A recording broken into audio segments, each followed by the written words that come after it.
morning, everybody.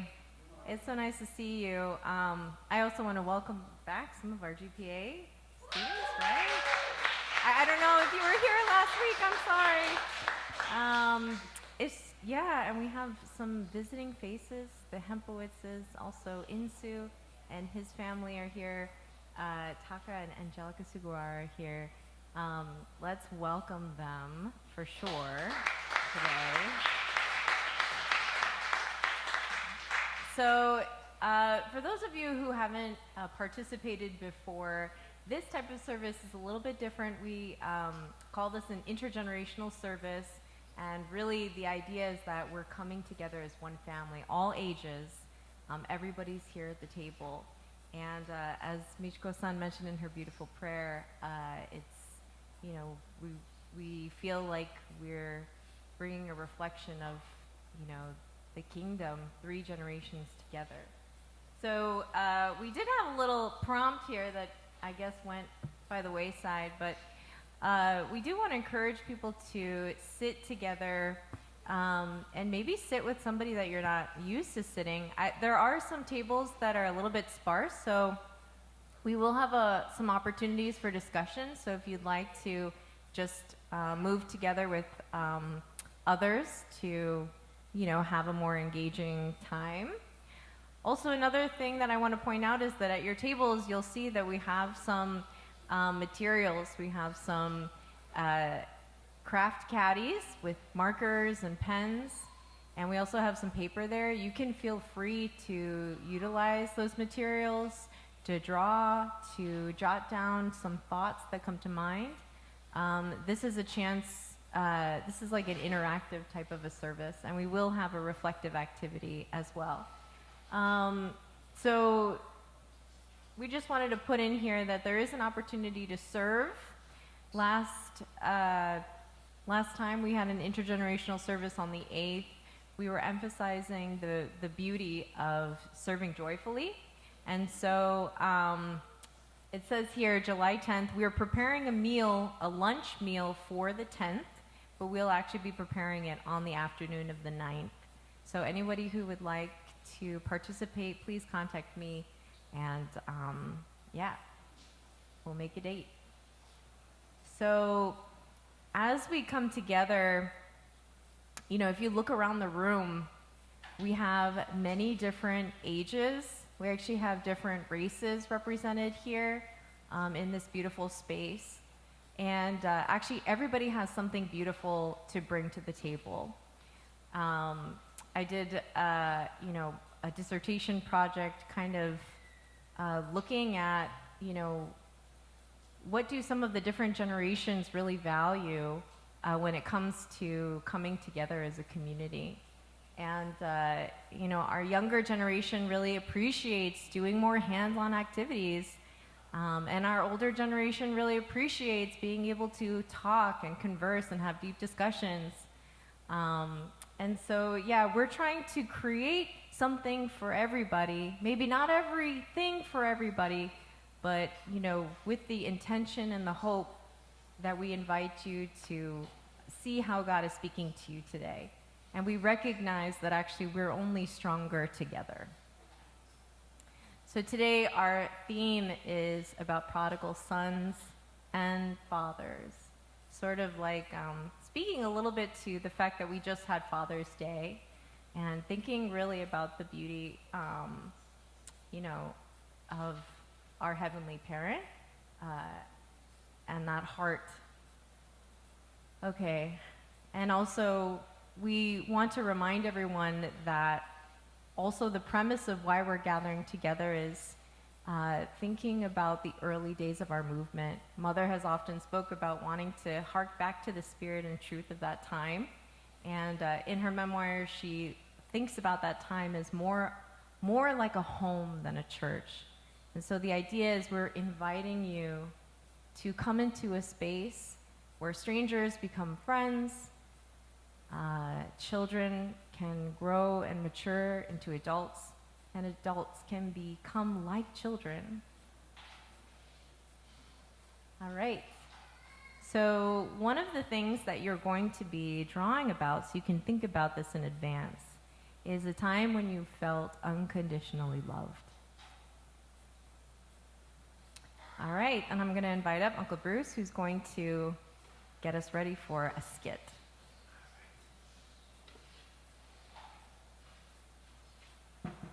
How are we doing today? You guys ready for some drama? Are you ready to be dramatic? Yeah, so we're all together, and we welcome you here today.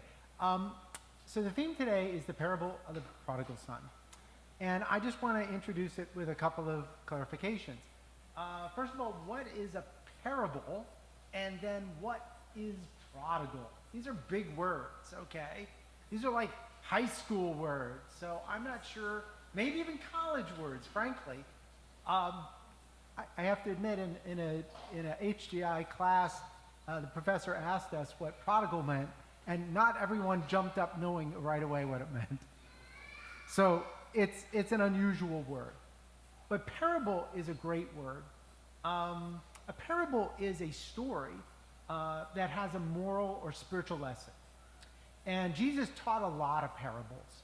And he is often the one most connected to that word, parable. And the word prodigal means wasteful, extravagant, and especially when it comes to spending. Like if you spend a lot of money on somebody to the point where you might go broke, that's prodigal, or prodigious. It's squandered wealth. So this is a story that Jesus tells for a good reason. He's talking to a group of people that in the Bible are called sinners, okay? And observing Jesus talking to these sinners is a group of Pharisees. They're the teachers. They are the teachers of the temple. They are sort of the gold standard of, they know the rules, the laws of the Old Testament. And they are scoffing. They are not happy to see Jesus spending time with these lowlifes. And so that's the context that this skit takes place in. It's pretty clear that Jesus is not doing things 2,000 years ago the way they've always been done.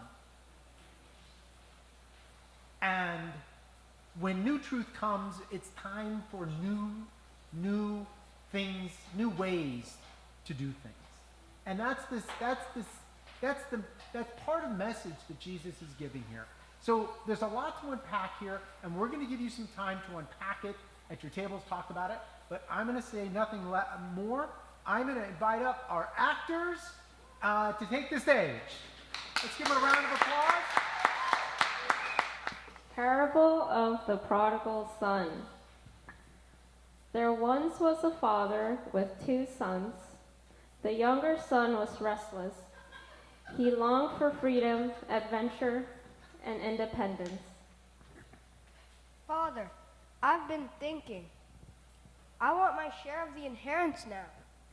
I want to see the world, live my own life, make my own way.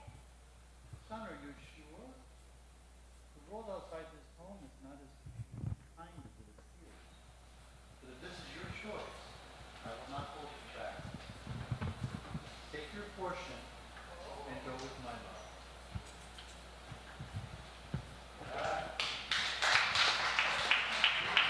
The younger son left home and enjoyed the pleasures of the world, but soon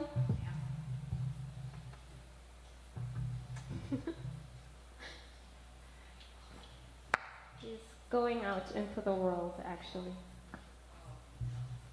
preparing with all the money that his father had given him.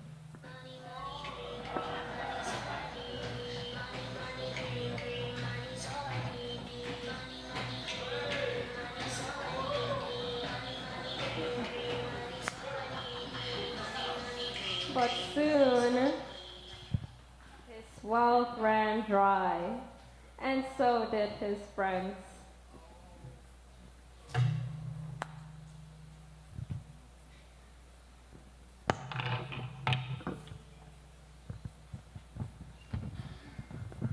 Where did everyone go? I had everything. Money, parties, attention. Now Nothing. No food, no shelter. Even pigs are eating better than me. In that moment of emptiness, he remembered his father. Not the wealth, not the estate, but the warmth of home. I'll go back. Not as a son. I don't deserve that. But maybe he'll let me work as a servant. Anything is better than this. The father never gave up on hope. Each day he looked for his son, not with anger, but with love. It is. It's him, my son. Father, I have sinned against heaven and you. I am not worthy to be called your son. Nonsense. You were lost, and now you're found. My heart has longed for this moment. Let us celebrate. Prepare a feast. Bring the best robe and a ring for his finger. Tonight we celebrate.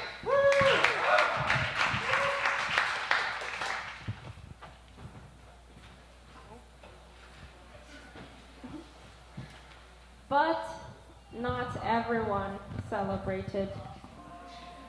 All these years I stayed, worked, obeyed, and he gets the party?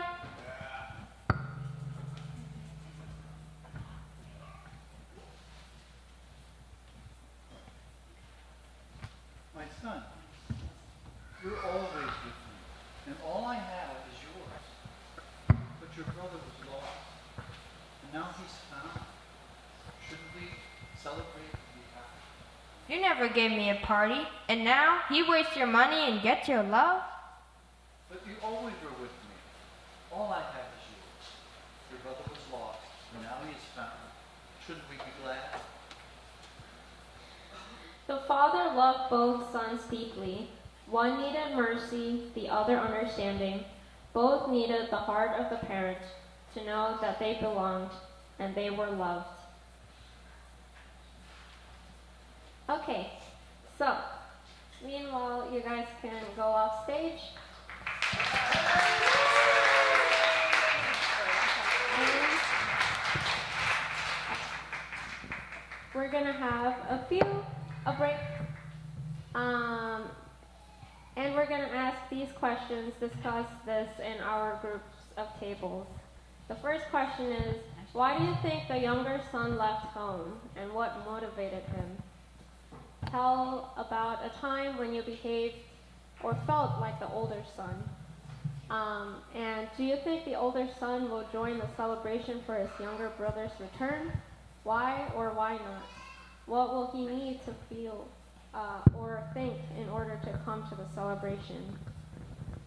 And as you discuss in your tables, you can also talk about who you identify more with and how that has played out throughout your life, and maybe if you had to deal with someone else that was going through that and what you did to towards that person. Okay. Please break out into your groups.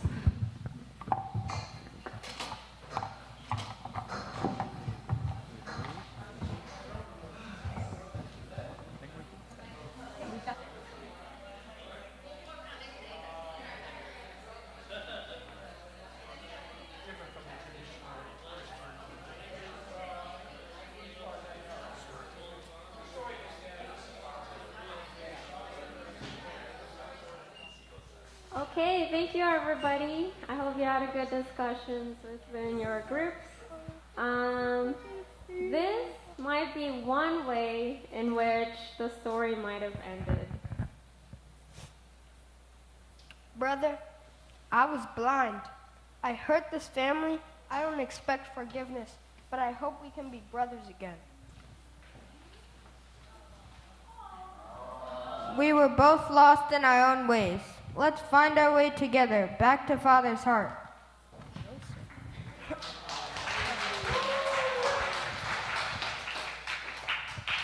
Good boys, there's something I need to tell you. You both need your mother's heart in order to find your way back home. And so the family began again, not perfect, but whole. For love that forgives, restores, and unites is the love of our Heavenly Parent. Yay! Yay!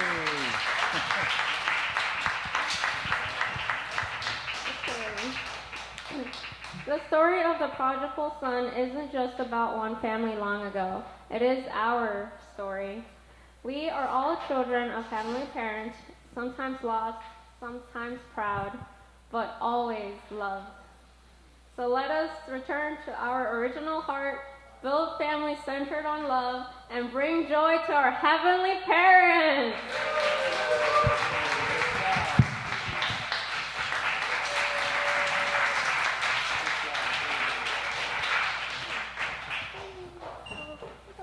A couple more questions here. That is, so what do you think about that conclusion? That conclusion is not in the Bible. Jesus did not finish the parable. He left people hanging because he wanted the Pharisees to think about it. He didn't want to tell them, and that's actually how parables often work. It's not so like just straight teaching. It's like, here's a story, think about it. Because Jesus wants us to kind of change our inside. And only we can change ourselves. So we want you to reflect on this. What do you think about the conclusion? Do you think that was pretty realistic? Do you think that reflected real human life? Does that reflect your experience? And why or why not? And if not, then what else needed to happen for this family to reconcile and find that kind of restoration that we unificationists love so much, right? We love the happy ending, and I think all people do at some point, but let's think about this a little bit more. For those sons to reconcile, what really needed to happen? So I want you to think about that at your tables a little bit, talk about it, and then I'm going to ask for some audience participation, some responses from those of you who'd like to share something about this. Okay? Okay, we'll give you just a short time to talk about it, maybe 4 or 5 minutes, and then we'll want to hear from people. Thank you. Realistic ending? What needed to happen for that family to like come together and reconcile? Any thoughts? Okay, Daniela? I think that, as always in all this biblical story, the figure of the mother is absent. Because as I was sharing here, I would have gone out after that son, wouldn't have waited for him to come back. All right. Good Italian mother. I'm going to chase after you, boy. That's a good response. Actually, we're going to touch on the mother we're going to look at a piece of artwork. Okay, Antonio says repentance. There needs to be a moment of repentance. Anyone else? What else? What needed to happen for this reconciliation? Well, the first thing that I thought of was time, because when you're deeply hurt by the situation, it's not automatic that you can have amends with your brother. So, yes, humility, but before humility, there's time, because time will soften the blow. Yeah. That's beautiful, right? That's right out of, we could say that's principled, right? 3 stages of growth. But realistically, yes, we all need time to heal. If you cut yourself, the wound, the scab doesn't, the skin doesn't heal overnight. I appreciate what Constance said. I think about my dad and his brother, his younger brother. I feel like it's very similar to this story, and they continue to have a difficult relationship. But one of the things that I think helps them is number one, a commitment to their father. So my grandfather passed away, and it was on that basis that the two sons decided that they would start talking. And they hadn't been talking for years. And then the second was a commitment to talk and keep that relationship. So they have a weekly call, and they've been doing that now for 10 years and working through a lot, but there's still so much there, a lot of pain. But I do feel like, you know, centering on the love of their father and their respect for their father, I think in a similar way, that's maybe how the prodigal son story could have ended. You know, the loving kindness of the father could have maybe helped, and the mother too. All right, thank you. One more comment, Roger? My thought about the real message of this story is that it's more about the brother who stayed home, the older guy, and his attitude, and what we can learn from that. So I think when Jesus was talking about this, you know, the Pharisees are all around listening, and it's a lesson for them that they should not be condemning and looking down on and being jealous of somebody who is being returned and welcomed back.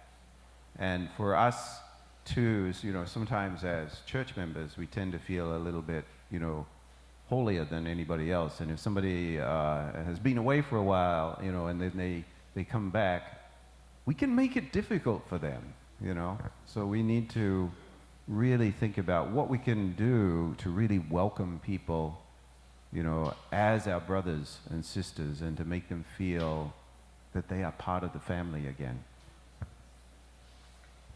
All right, thank you for your responses, everybody. So I'm going to share a little bit about the message here and dig a little bit into this, and your responses inform me. In fact, our table discussion, the things you said, have been really on target, and there's so much to unpack. A couple weeks ago, if you were here, you know that we talked about service. And the heart of a servant is often seen when Christ washes the feet of his disciples the night before his crucifixion. And we saw that embodied in an historical event that took place about 55 years ago. We saw an excerpt from a film that was from the Jesus Revolution about a true story about Jesus freaks who were hippies, who were like curious about Jesus, and the only way that they could find a place in their church was this guy Chuck Smith, portrayed in the film, actually went against his own church council and washed the feet of these hippies coming to his church to welcome them. And it actually led to a whole big church, Calvary Church, over 1,000 churches around the world today. We also looked at how Pope Francis annually would always wash the feet of some prisoners or migrants or the people we might say are at the bottom of society, right? Showing that he was willing to go down and love and serve those who are in those positions. So in that response, we usually every at intergenerational service, we actually recite a pledge together, and we pick the pledge. We picked the pledge number 4 today, and we do so intentionally. Okay, we're going to skip the video. Here we are. So if you would all rise, I'm going to offer a slight bow to our Heavenly Parent, to Jesus, and to our true parents. Combien? Paro. Pledge number 4. Our family, the owner of Chanil Gok, pledges to build the universal family encompassing heaven and earth, which is the Heavenly Parent's ideal of creation, and perfect the world of freedom, peace, unity, and happiness by centering on true love. You may be seated. Thank you very much. So, I want to talk about this painting This is a painting by Rembrandt, and it would be cool if we could get these lights in the front turned off so we can get better contrast. It's a remarkable painting, painted about 1668. Just for historical context, in 1668, this land that we're on right now had just recently been taken by the English from the Dutch. There had been a conflict. So there were people living here in 1668. A little American history for you there. So let's consider this painting and the sons. We'll talk about the younger son first, then the father, and we'll talk about the older son. And then we're going to come back to the father. So let's be clear about the younger son does something that should never be done. And that's not leaving. But when he asks his father for his inheritance, his father's not on his deathbed. Like, he is asking his father for half of all the wealth, and his father is well and alive and kicking. You do not do that. In a sense, he was saying to his father, I already consider you dead. I know better. I am smart enough. Just give me my half now. I'm out of here. That's his attitude. We have to recognize this was a shocking kind of thing, put in a parable, but this would not be done, right, in old Jewish society. Maybe in individualistic America today, that's not so crazy. But 2,000 years ago, that was a wild kind of thing. And what's even more wild to those hearing this story is that the father does not protest. I mean, this is so radical that the father just gives in. That does not make any sense in human society, especially 2,000 years ago. You know, maybe if you're Elon Musk's kid, you know, make more sense. People would be shocked by this son's arrogance. But the son faces the consequences, right? In the parable, it says, when he came to his senses, he said, how many of my father's hired servants have food to spare, and here I am starving. So well played by Peter. Thank you so much, Peter. I am no longer worthy to be called your son. Jesus is telling us also that God does not punish us. God doesn't punish us. We punish ourselves by ignoring heart. We put obstacles in our own way. That is what the son did by choosing to live the way he did. Now let's talk about the father. The father, saw his son and was filled with compassion. He ran to his son, threw his arms around him, kissed him, and said to the servant, quick, bring my best robe. Let's put a ring on his finger. Let's have a party. Kill the fatted calf, the best animal. Let's have a lot of meat and eat. Right? That's expensive. That's you save that for the best. And God's love is not an economic bargain. It's not, I do this for you, you do this for me. It's freely given. God's love is always there for us. It is us, we have to be willing to receive it, open to receive it. That is Jesus' message. And again, we need a home. We need to come home. And for a home to work, for a home to be healthy, we need a community. So home and family and community all are wrapped up in this story. As Roger pointed out, in many ways this story is most about the older son. Even though, and maybe in that way it's misnamed. It's commonly the prodigal son. We don't even know what prodigal means anymore. Right? But it's really about this older son, and who says, I've been slaving for you, Dad, all these years. I've never disobeyed. I was a good son. You never even gave me a goat to kill. When I had my buddies over and like, you know, get online gaming and have a fun night with my friends in the basement. You never even let me do that. He's resentful. In some ways, he's a jerk, right? He's full of resentment, but he's also the good son. He's the good son. He's obedient. He stayed home. He helped his father. He was the filial son, in a way. But what he had that wasn't so filial was he had the inability to share that same love with his brother. He had what Henry Nouwen, I spoke of, is a Catholic priest who wrote a book about this painting in this parable. He says frozen anger.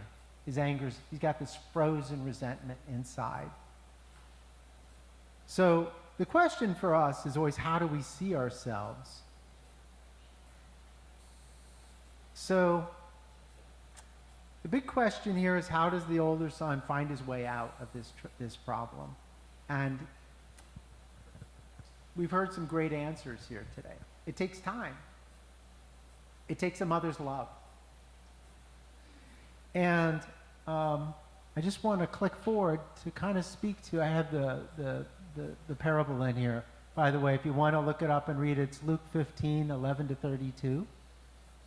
It is probably, many consider it Jesus' greatest parable. It's probably his most well known. But I want to point out something here. In the back of the painting, and you see here, you see this woman. Now, many people, she's the only woman in the painting. And also, we don't know, most art historians think she's probably a servant, but she could be the mother. Here we have a figure that most identify, he represents the Pharisees themselves, actually. That's who he is. And here is the older son. Here is the younger son. And what's really interesting about this painting is that, well, unfortunately, as Daniela pointed out, often these stories don't include women to the extent that they ought to, right? Or they should, or we would like to see. You know, in the ancient world 2,000 years ago, women were very much second-class citizens. And it is part of the history of Christianity to recognize that Christianity was a religion that was recognizing women in ways that were often unacceptable in society. But enough of that. I want to point out that Rembrandt is actually showing us here in two ways that God is a mother.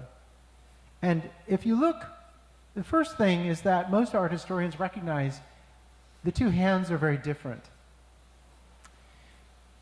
If you look, the father's left hand is strong, looks stronger, it's firmer, it looks more muscular. And it looks like it's more kind of gripping, holding. That's the fatherhood of God. But his right hand is painted differently.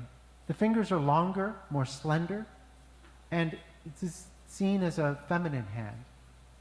And they are different. She's caressing, he's holding, right? He's confirming his son, it's okay, and she's consoling. So it should be very clear that to us, it should be clear to us that God is both fatherhood and motherhood, father and mother in oneness perpetually.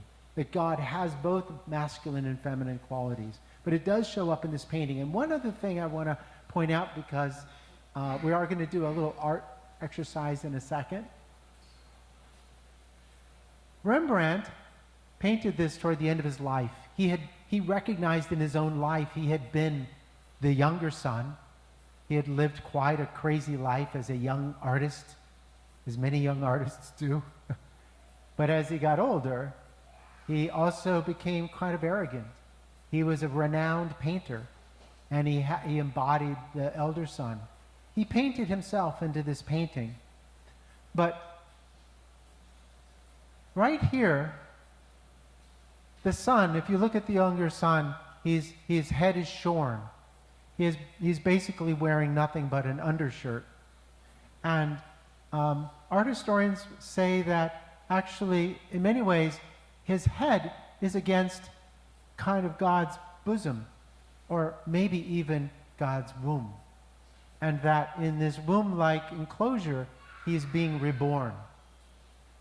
The head kind of emerging from God in his rebirth as he's being caressed by both the motherly and fatherly qualities of God. And Rembrandt, toward the end of his life, became much more spiritual and probably his reflection of his own rebirth. So art has a great power to tell stories. And intergenerational services are also about stories.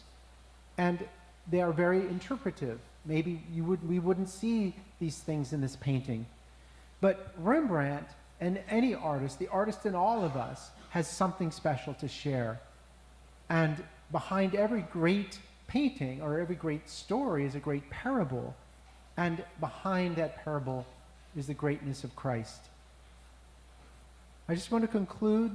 Henry Nouwen suggested that when he looked at this painting, it made him want to kneel and put my ear against the chest and listen without interruption to the heartbeat of God.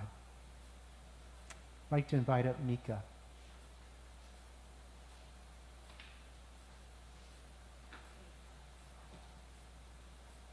Thank you, Uncle Bruce. That was really beautiful. You feel like a little bit like art historians now, about that painting at least. So we're going to invite you to be artists, and there's some beautiful shimmery cardstock on the table, and everybody can get one, and or you don't have to use it if you don't want to, but it's there. And actually, I believe every medium shows up: pencils, pens, markers. I didn't try crayons, but the idea is just to express in art a time when you felt unconditionally loved, or maybe consider what it might look like or feel like to kneel before Heavenly Parent and put your ear towards the heartbeat of Heavenly Parent's heart. So that's more, very abstract. This is just for you. You're not, going to be comparing or anything. But let's take a couple minutes to, just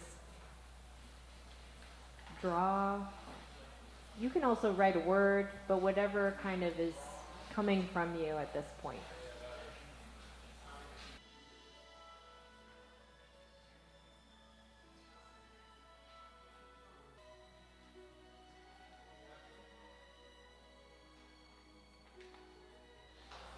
Anybody want to share?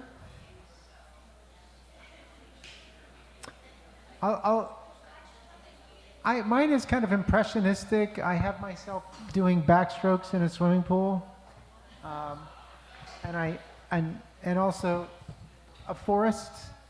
I feel God's unconditional love in a forest, and a fire. I like sitting next to fires that are burning, and I've got this big eye kind of looking out. So it's personal, but isn't it kind of fun to just sit and draw? Get permission to be childlike. Most of us, especially as we're adults, we stop doing stuff like this that we did when we were kids. Isn't that true? So there's something very therapeutic, I think, about doing a bit of art. And I hope you take that home with you and put it up on the refrigerator. Quick announcement. Today, we have ordered pizza for lunch. And part of it is a logistical mistake. It was supposed to be a potluck lunch, but the message didn't get out. So this morning, we saw what had happened, and it's it's all of our fault. I guess it's my fault. I don't know. It doesn't matter who. It's nobody's fault. We've ordered some pizza. It should be here in a few minutes. We know that a few people did take initiative and bring food, and thank you to those who did that. You sort of figured it out, but it should be here any second.